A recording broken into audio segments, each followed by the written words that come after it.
One of the great features of working with MIDI data is just the huge number of editing capabilities we have. Consider audio. If I recorded a piano performance and the player played an entire chord, there'd be no way that I could adjust the timing of the individual notes.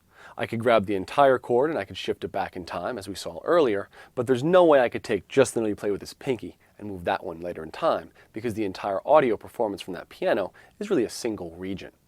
In MIDI data, every single note is a separate event that can be edited individually. So we'll find that most of the tools will be very much the same as working with audio. You can trim the edge, kind of like edge editing the region. You can cut the notes in half. You can move them around. Your grid can turn on and off. You should be pretty comfortable dealing with that. The view is a little different though, in that you see an entire piano roll, and each note will function as kind of a horizontal bar in that piano roll. The two ways that I find are really different and really important when editing MIDI though are going to be editing velocities and quantization. I'd like to talk about both of those now. So first, editing velocity is hugely important for adjusting the performance of a piece of MIDI. We can adjust the relative volume of each of the notes. Well, can we really know we're adjusting volume? Remember, it's the receiving synth that it says what we're going to do with that velocity data.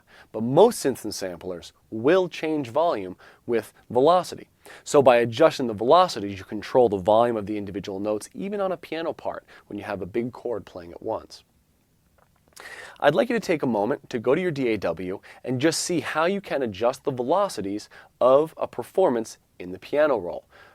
Usually, you'll find the piano roll above, and below that will be another lane where you can adjust kind of vertical lines that represent the velocities of each of the notes above. And you just want to get familiar with how to deal with that and how to handle those dots. Very often you can draw a line and adjust them in a linear fashion, or you can grab individual velocities and change them individually. Just get familiar with it, and then we'll move on to quantization.